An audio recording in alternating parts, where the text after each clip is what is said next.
Halo, Assalamualaikum warahmatullahi wabarakatuh. Bagaimana kabarnya? Alhamdulillah, luar biasa, Allahu Akbar. Baiklah, apakah sudah siap kalian semua untuk memulai mata pelajaran pada hari ini?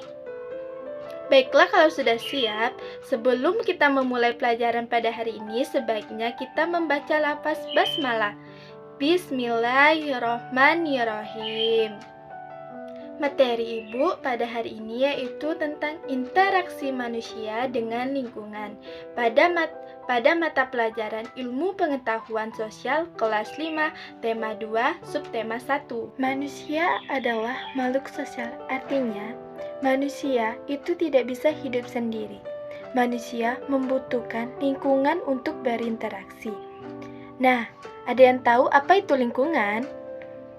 Lingkungan adalah segala sesuatu yang ada di sekitar kita, alam beserta isinya, baik yang diciptakan oleh Tuhan Yang Maha Esa atau lingkungan alam maupun diciptakan oleh manusia atau lingkungan buatan. Ada yang tahu jenis-jenis lingkungan apa saja? Baiklah, Ibu akan menjelaskan jenis-jenis lingkungan yang pertama, yaitu lingkungan sosial. Lingkungan sosial di mana manusia saling bekerja sama, saling membantu untuk memenuhi kebutuhannya. Yang kedua, lingkungan budaya. Lingkungan budaya adalah seperangkat keyakinan, kebiasaan, dan perilaku yang dianggap umum oleh semua orang yang hidup di populasi tertentu. Lingkungan budaya dapat membentuk cara setiap orang berkembang, mempengaruhi ideologi dan kepribadian. Ketiga, lingkungan ekonomi. Lingkungan ekonomi, manusia saling berinteraksi dan berjual beli untuk memenuhi masing-masing, serta masih banyak contoh yang lainnya. Selanjutnya, Ibu akan menjelaskan definisi interaksi. Ada yang tahu apa itu interaksi? Interaksi adalah hubungan timbal balik antara interaksi individu dengan individu, interaksi individu dengan kelompok, interaksi kelompok dengan kelompok. Di lingkungan manapun bisa berinteraksi, baik di rumah, di sekolah, lingkungan masyarakat, dan lingkungan sosial dan ekonomi. Pasti akan terjadinya interaksi. Interaksi dilakukan untuk memenuhi kebutuhan manusia yang sangat banyak.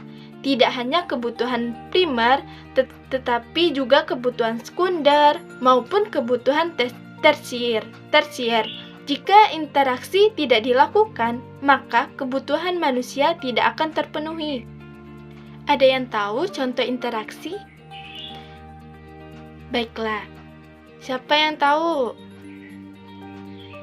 Contoh interaksi, manusia memerlukan makanan untuk memenuhi kebutuhan hidup.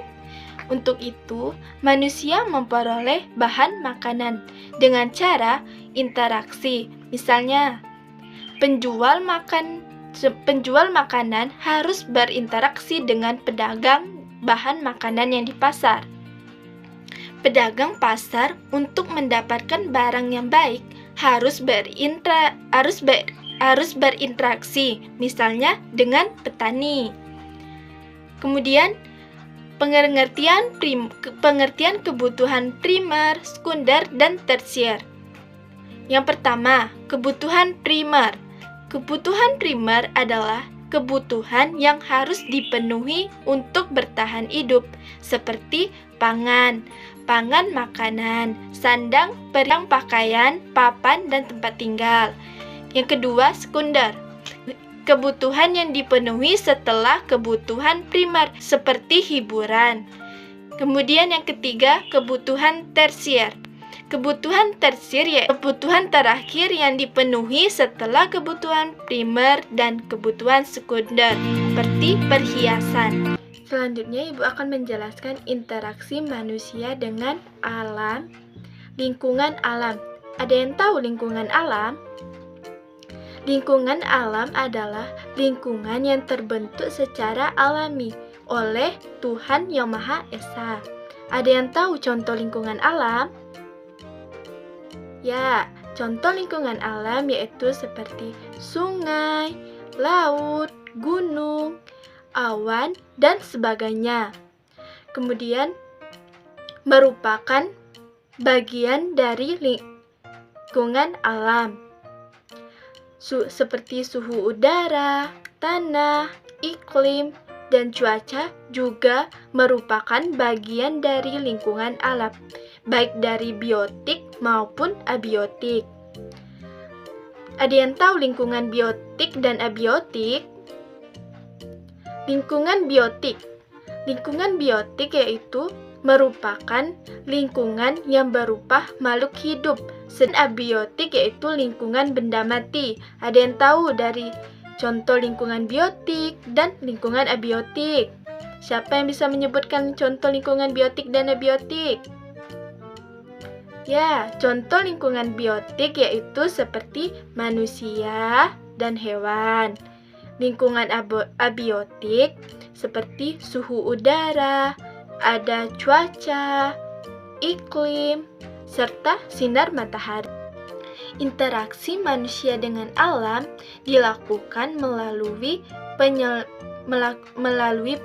penyesuaian diri atau adaptasi dengan lingkungan. Sebagai contoh, petani menanam padi, menyesuaikan dengan waktu yang ditanam.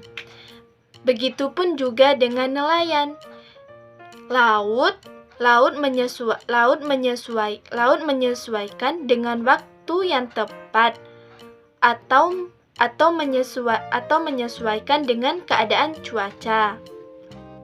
Interaksi manusia dengan lingkungan alam juga dilakukan dengan cara mendominasi alam, seperti eksplorasi alam berupa penebangan hutan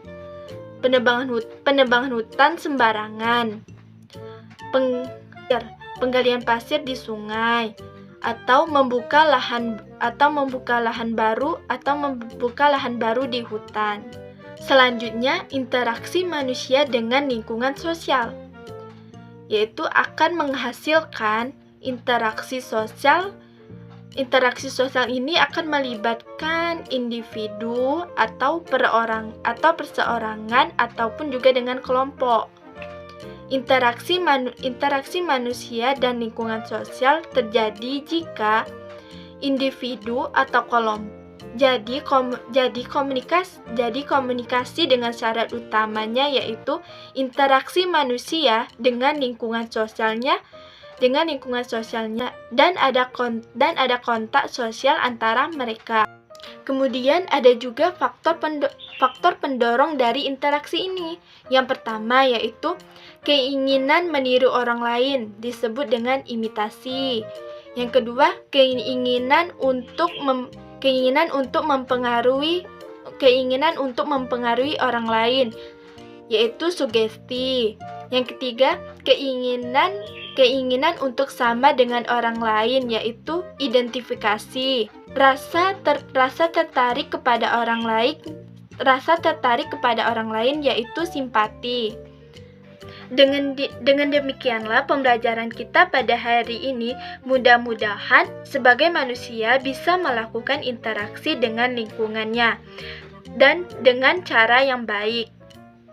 Baiklah, itulah tadi pembelajaran kita pada hari ini tentang interaksi manusia dengan lingkungan. Ibu akhiri, apabila Ibu ada kesalahan, Ibu mohon maaf dan Ibu mohon ampun kepada Allah Subhanahu wa taala. Ibu akhiri, wabillahi taufiq wal hidayah. Wassalamualaikum warahmatullahi wabarakatuh.